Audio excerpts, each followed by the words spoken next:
Good afternoon. It's Saturday. My name is Jeffrey Simmons, and I'm taking my new Blue Snowball Ice microphone here for a test spin this afternoon.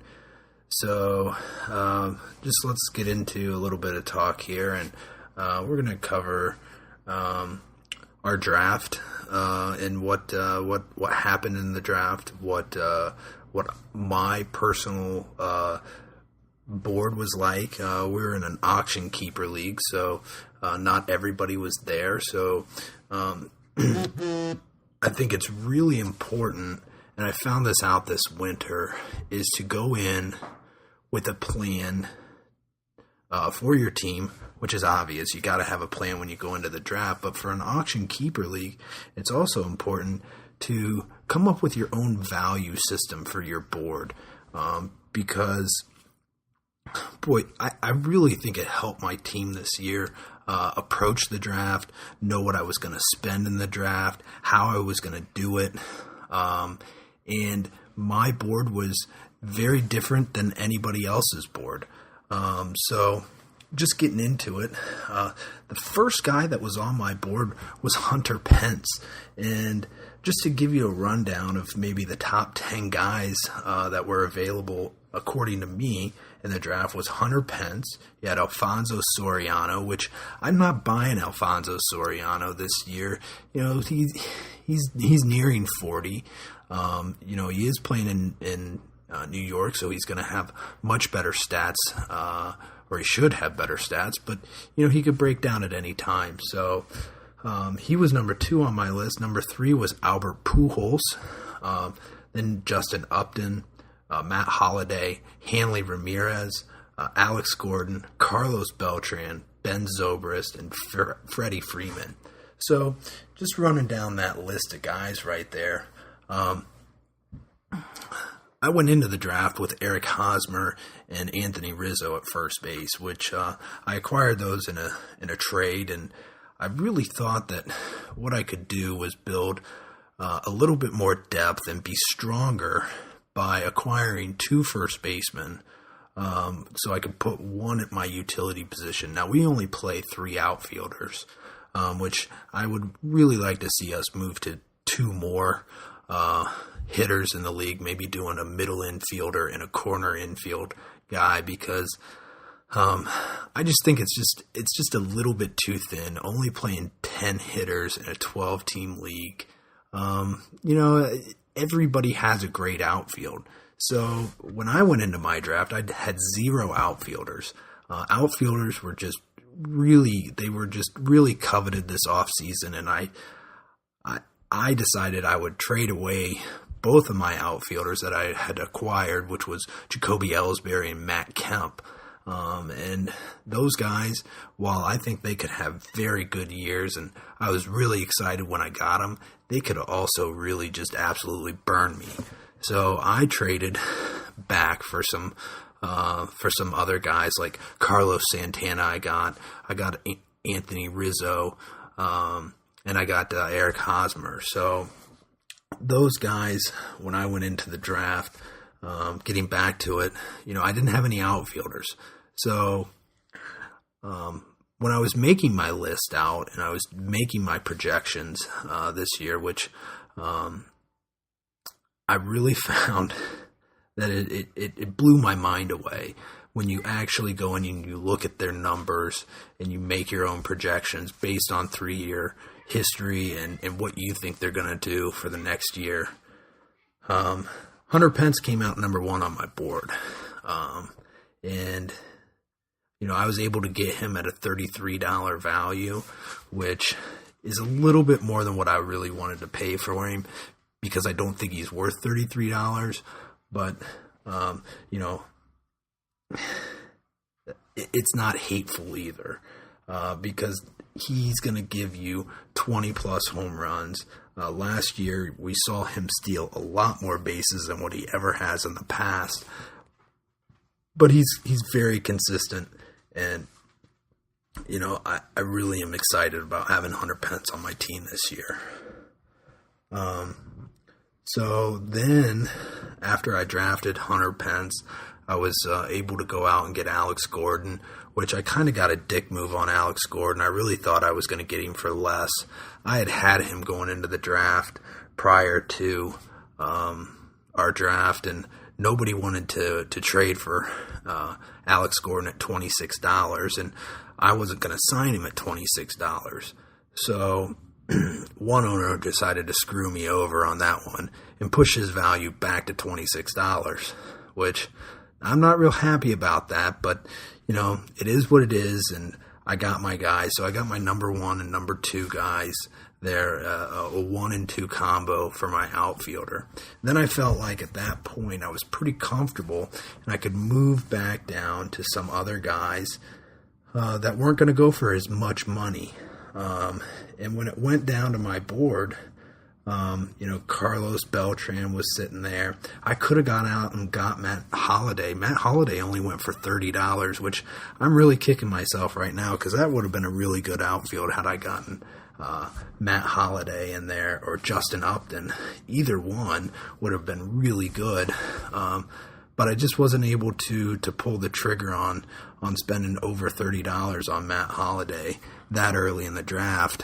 And I ultimately ended up spending $16 on KH Crush Davis, which I'm really excited about him. He was off the charts with his home run to fly ball ratio, and it was just amazing. So I got him for $16, which that's half the cost of Matt Holliday.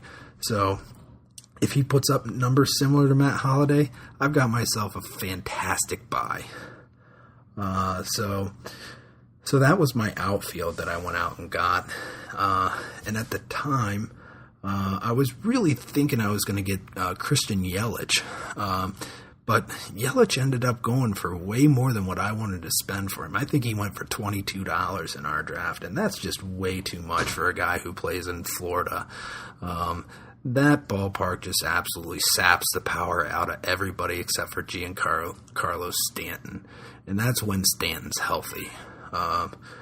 So I just couldn't buy into Yelich. I need to see more from him before I'm going to buy into him. Rounding out my outfield, I also drafted Carl Crawford, which, Crawford, not a lot of people are real high on him this year. I'm not really either, but when you look at his projections, he's coming out right around, right a little bit behind Christian Yelich. He's right there with Michael Brantley on my board, Andre Ethier, it's not a hateful buy for me at $8. Where I really think I got a steal, though, was an owner wanted to trade me Alejandro Diaza. And Diaza, I've got him on my board. It goes Nelson Cruz, Victor Martinez, then Alejandro Diaza, and that's Brandon Belt. And that is number... Let's see. Let me count this here.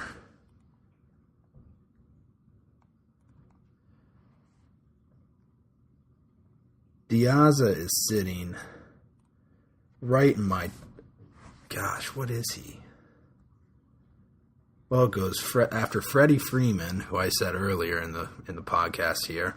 Then it goes Billy Butler, Daniel Murphy, Pedro Diaza, Ian Desmond, Shane Victorino, Todd Frazier, Alexi Ramirez, Nelson Cruz, Victor Martinez, Alejandro Diaza. He wanted to trade me for Delino DeShields, which I've got Delino DeShields in my minor leagues. I'm not real excited about him, but at all, and he's not going to help me. But if you want to give me Alejandro Diaza at $2, I'm going to snap that up in a heartbeat for a minor leaguer. That's just I think, in my opinion, that's a fantastic buy. I know Diaza is competing for playing time with Diane Viciedo, and you've got Adam Eaton out there in the outfield, and trying to think of somebody else out there in Chicago who he's going to be competing with. But boy, let me tell you, Diaz's year last year. He was a top 30 outfielder last year. So,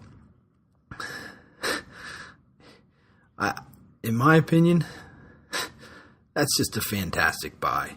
Actually, overall, I've got Diaz at number 69 on my board. So, wow.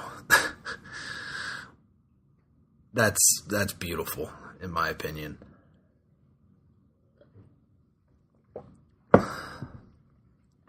So other things that I had to address on my team was drafting a shortstop. And I really thought I was going to end up with Ian Desmond. But Ian Desmond went for way more money. And I can look this up here in just a minute to see what our shortstops went for. But Desmond went for way too much. And Hanley went for, I think, plus $40. Ian Desmond went for too much. And then I really thought at that point I was going to end up with Starlin Castro. But Starlin Castro, coming off of a down year, still went for $19 in our draft. And I just thought, my God, there's no way I'm going to spend that kind of money on Starlin Castro. It's just not a smart buy. So I ended up with Asdrubal Cabrera, and I am very, very invested into the Cleveland Indians this year. And I don't know if that's a good thing or a bad thing.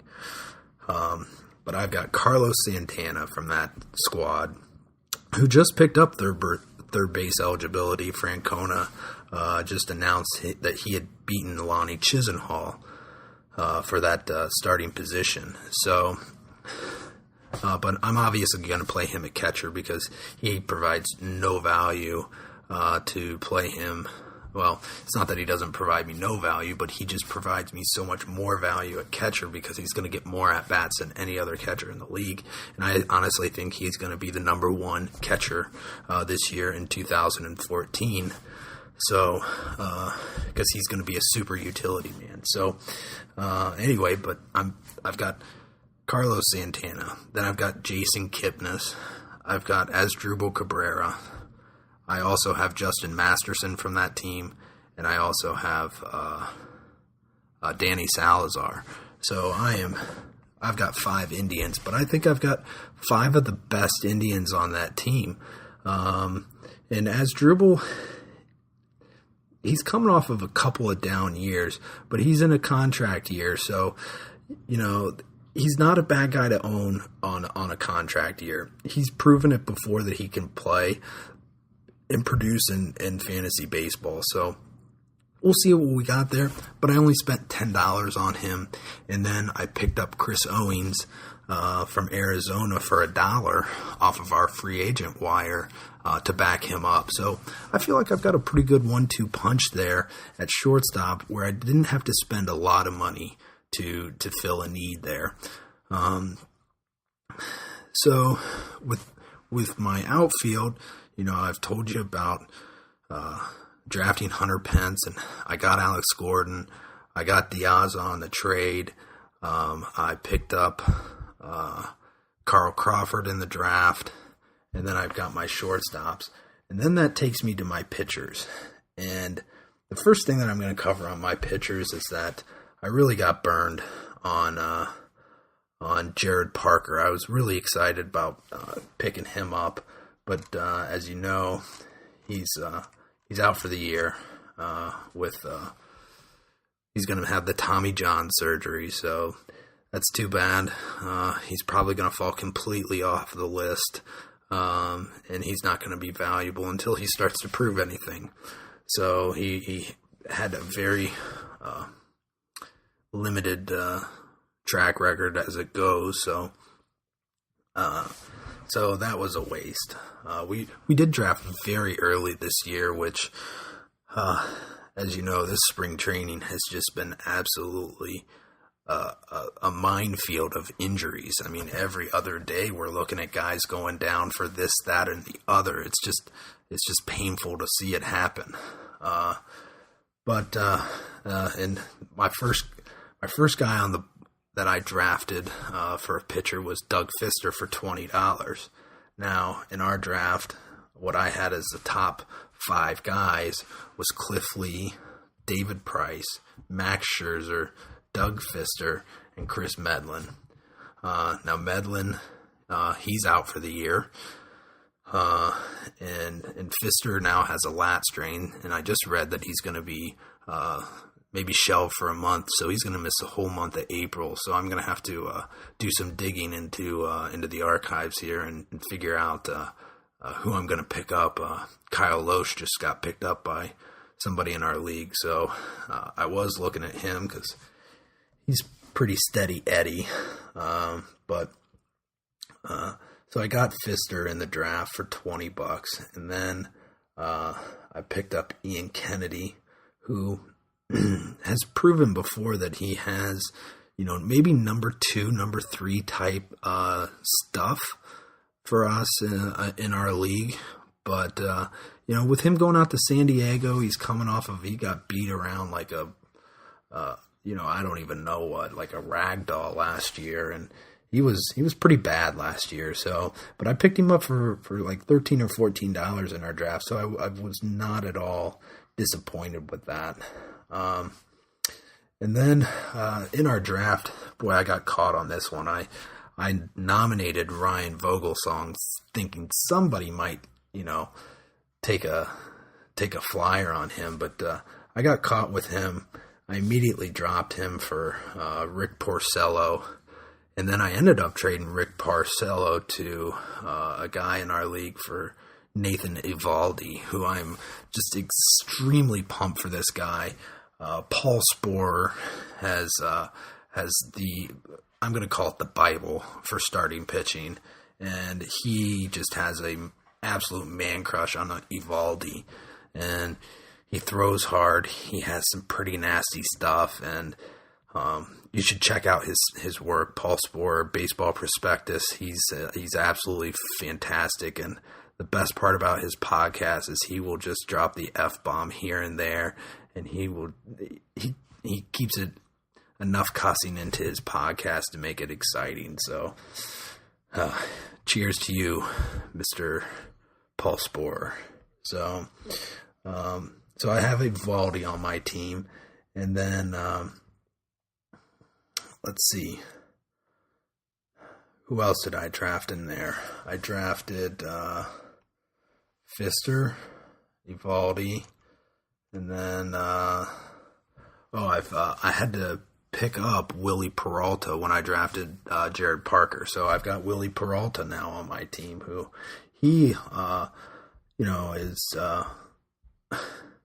boy, I'm pretty excited about Willie Peralta this year. I think he can really produce. I've got him right behind Clay Buchholz, who Clay Buchholz went for way too much money.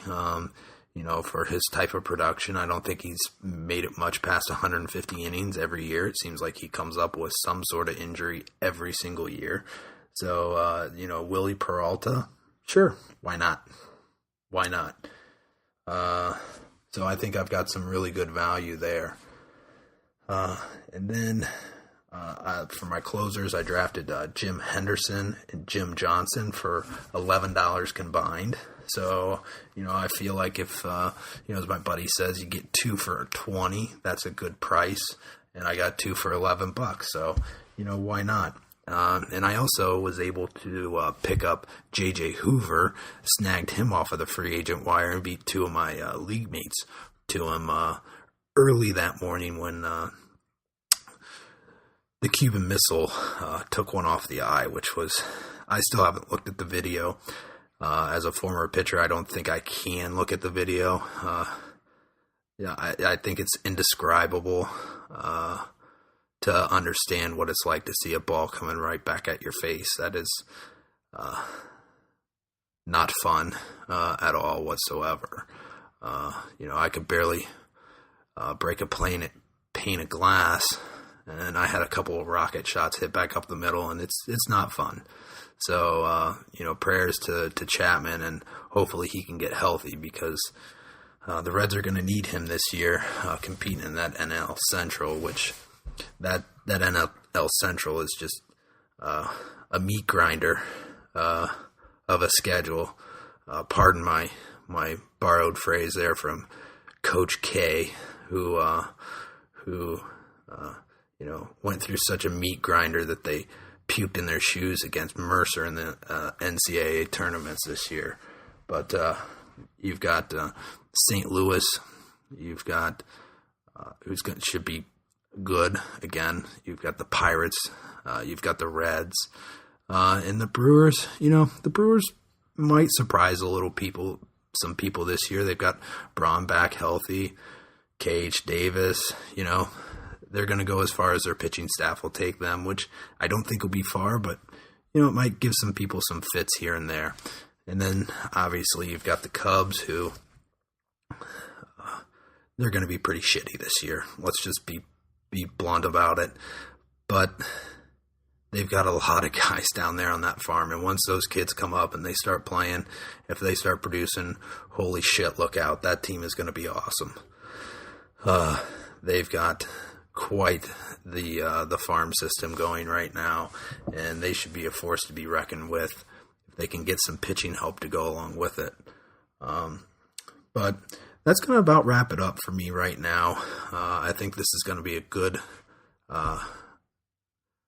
stopping point for me right now. We'll kind of see where it goes from here. So thanks for checking it out.